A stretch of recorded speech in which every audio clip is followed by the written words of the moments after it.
O cordeiro que foi morto antes da fundação do mundo. Plano eterno de Hashem. No início de tudo, antes de haver luz, antes que o tempo existisse, havia um propósito no coração de Elohim. O Eterno, aquele que habita na eternidade, tinha um plano.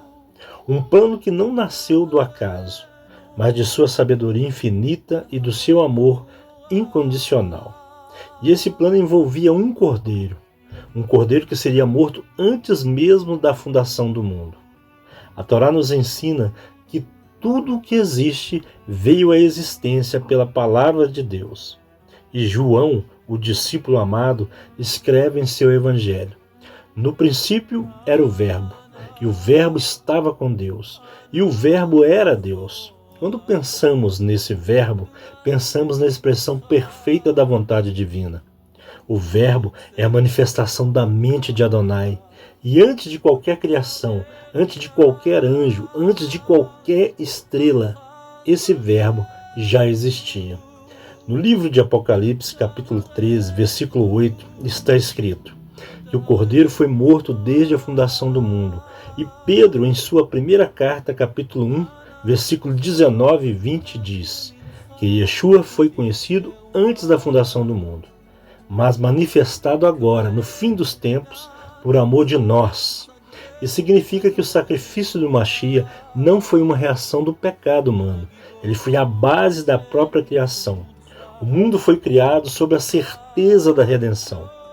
O Eterno sabia que o homem dotado de livre-arbítrio falharia. Sabia que o pecado entraria no mundo, mas ainda assim decidiu criar. E decidiu criar porque já havia preparado a solução. O Cordeiro estava determinado antes do tempo. O sangue já estava decretado. A graça já estava estabelecida. A tradição judaica ensina que há 7 coisas criadas antes do mundo. Uma delas é o nome do Messias. Outra é o arrependimento, o Teshuvá.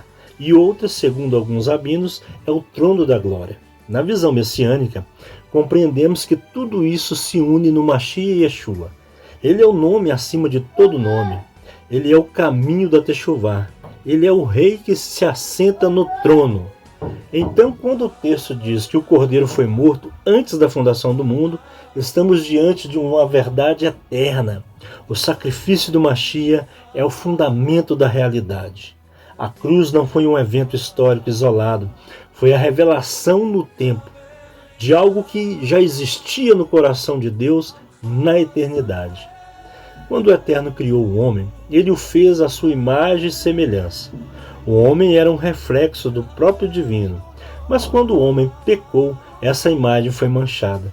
A separação entre o homem e Deus exigia expiação. E ali no Éden, o próprio Deus fez algo simbólico e profundo.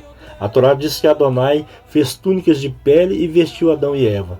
Para que houvesse pele, um animal precisou morrer.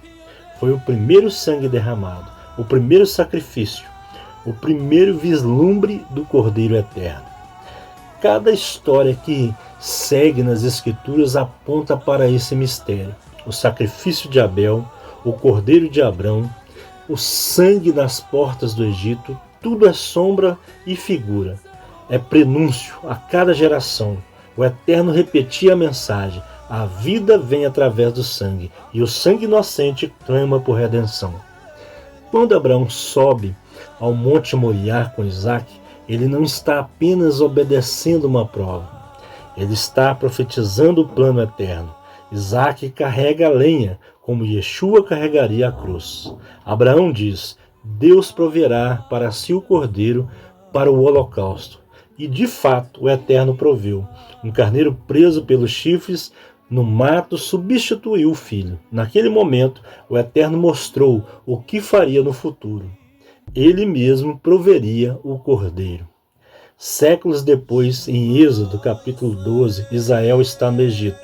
A 10ª praga se aproxima e o Eterno dá uma ordem: cada casa deve tomar um cordeiro sem defeito, sacrificá-lo e aspergir o sangue nas ombreiras na vega da porta. Quando o anjo da morte passar, veria o sangue e pouparia aquela casa. Assim nasceu Pêssah, a Páscoa, e novamente o sinal do Cordeiro aparece. Mas perceba algo comigo. O sangue não era simbólico, ele era real, era necessário que fosse aplicado. O Cordeiro podia ser perfeito, mas se o sangue não fosse colocado na porta, a morte viria. Isso nos ensina que o sacrifício do Messias é suficiente, mas precisa ser recebido e aplicado na vida de cada um de nós. A Páscoa judaica não era apenas uma lembrança da libertação do Egito, era uma profecia viva do que o Eterno faria na plenitude dos tempos. Quando Yeshua celebrou sua última ceia com os discípulos, ele não inventou nada novo. Ele estava cumprindo a Pêssah. Ele tomou o pão e disse: "Isso é o meu corpo." Tomou o cálice e disse: "Este é o meu sangue, o sangue da nova aliança." Ele se apresentou como o Cordeiro definitivo. A visão judaica messiânica entende que Yeshua não anulou a Torá, mas a cumpriu em sua plenitude. Todos os sacrifícios do templo, todos os rituais, todas as ofertas apontavam para ele. Quando o sumo sacerdote entrava uma vez por ano no Santo dos Santos com o sangue do sacrifício, ele estava sem saber, representando a obra que o próprio Mashiach realizaria no céu, entrando com seu próprio sangue diante do trono de Adonai. Por isso o livro de Hebreus diz: ele entrou uma vez por todas no Santo dos Santos, tendo obtido eterna redenção. Essa redenção não depende de méritos humanos, mas do sangue do Cordeiro. O sangue do Cordeiro é o código da vida espiritual. No hebraico, a palavra para alma é nefesh, e está escrito: o sangue é nefesh da carne.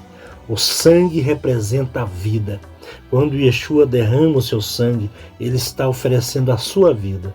E quando recebemos esse sangue, recebemos vida eterna. Mas lembre-se, esse sacrifício não foi improvisado, ele foi determinado antes da fundação do mundo.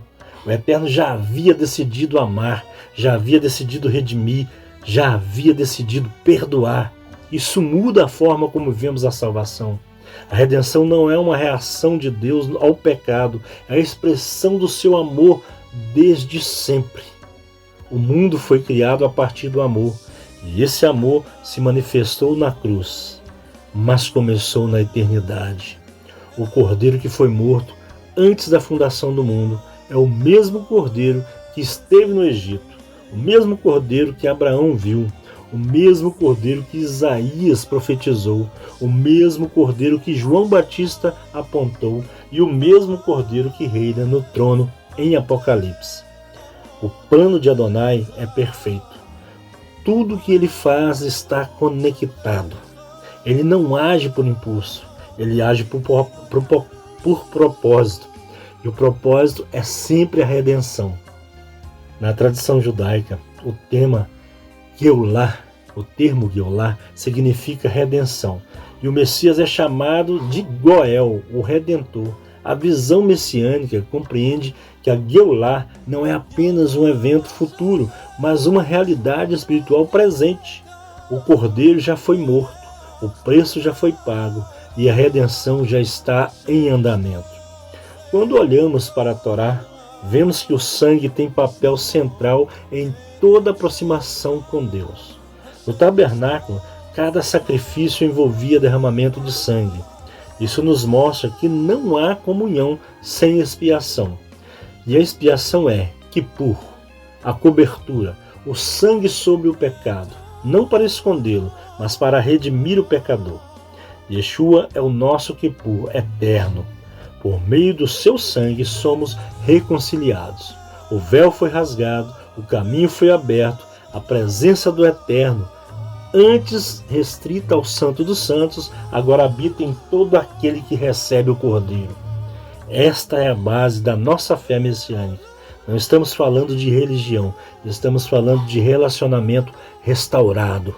O Cordeiro é a ponte entre o Criador e a criação. Ele é o elo que reconecta o homem à presença divina. E quando entendemos isso, tudo muda. Passamos a ver a história com outros olhos. O Éden não foi apenas o começo da humanidade, foi o início da revelação do plano redentor. O Egito não foi apenas uma libertação política, foi uma lição espiritual. O altar do templo não foi apenas um ritual, foi um anúncio profético. Tudo converge no Cordeiro. O Cordeiro é o centro da história, é o centro da Torá, é o centro do universo e é o centro da nossa vida espiritual. Por isso o livro de Apocalipse mostra o Cordeiro no Egito do trono. Ele está no centro de tudo.